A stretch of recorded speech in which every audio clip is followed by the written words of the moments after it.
Hi all. In this video, we'll see the appreciation of the poem Father Returning Home by Dilip Chitre. The poet Dilip Chitre, born in 1938 and died in 2009, was a celebrated bilingual poet and translator with a remarkable work in Marathi and in English. Uh, the poet is quite well known for his work called Sestuka, and for that he won prestigious Sahitya Academy Award. The present poem is taken from Traveling in a Cage. The poem has got some autobiographical elements. The poet's father, in 1957, he migrated from Baroda to Mumbai. He regularly went to work in a local train, and his monotonous or alienated life is depicted through this poem. We get the life account or the character sketch of poet's father Purushottam Chitre. If you look at the structure of the poem has got two stanzas consisting 12 lines each. It is not written in particular meter, so it doesn't have particular rhyme scheme or rhyming pattern. We do not find any rhyming pairs in it. The poem is written in free verse to depict the monotonous or alienated life of poet's father. We'll go line wise. The poem opens with the line, "My father travels on the late evening train." Now it signifies how hardworking poet's father is. He regularly returns home in the late evening train. It becomes quite late him to return home. So my father travels on the late evening train, standing among the silent commuters in the yellow light. Commuters means passengers. They are quite silent. They are not friendly with him. They are not talking with him. So he is standing. He is standing. It signifies that after working so hard, he is not getting place to sit. So how lonely life he leads, how monotonous life he leads.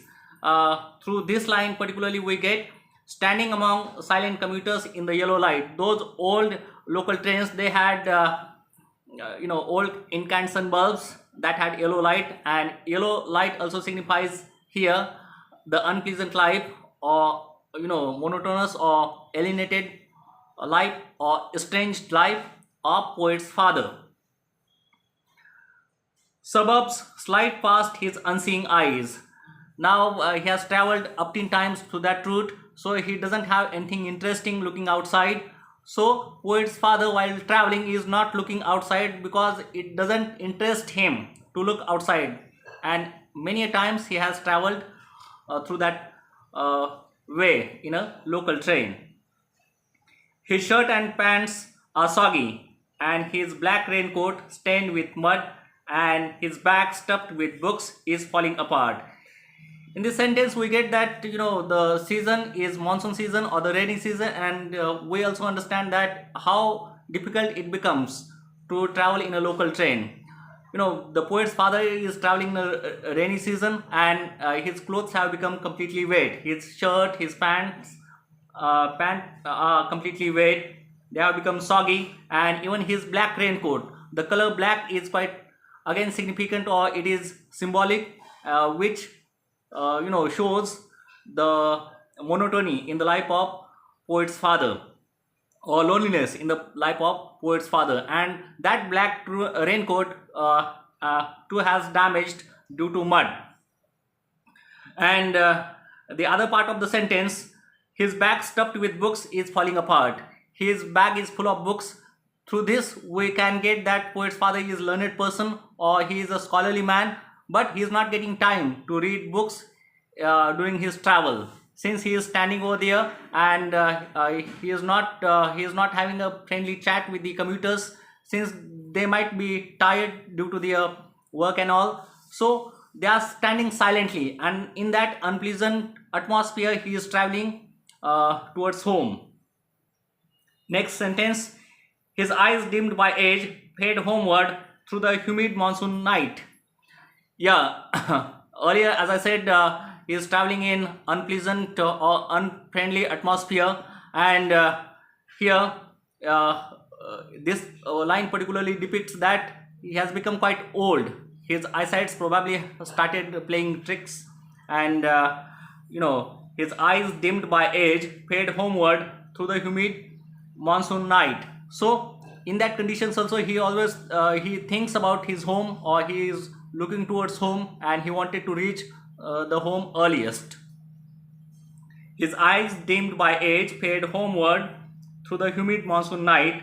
Now I can see him getting off the train, like a word dropped from a long sentence. Now here we get the rear simile.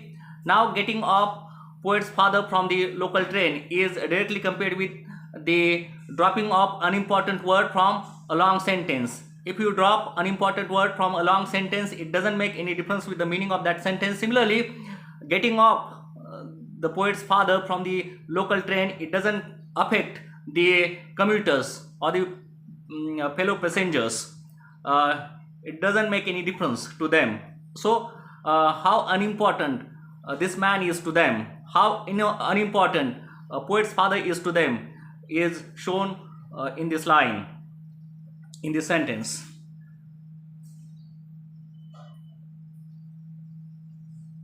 Next sentence: he hurries across the length of the grey platform, crosses the railway line, enters the lane. His chappals are sticky with mud, but he hurries onward. Now the poet has made use of hurries twice. This is repetition, and this again signifies that poet's father wanted a solace, or he wanted some peace in his life.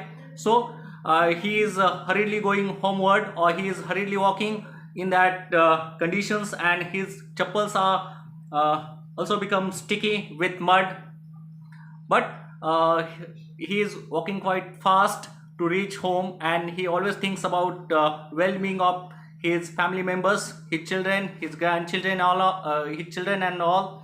So this poem basically, as I said, has autobiographical elements, and the poet has depicted the life of his own father, and how he always neglected his father, how he always ignored his father. He never shared anything with him, or he never shared his secrets or pleasant things with him. That has been, shown in this poem. As I said, today we have seen the first part of the poem, that is the first stanza, and in the next video I'll talk about the next stanza. Yeah, if you like the appreciation, you can subscribe my channel, press the bell icon, and don't forget to press like button also. Thank you so much.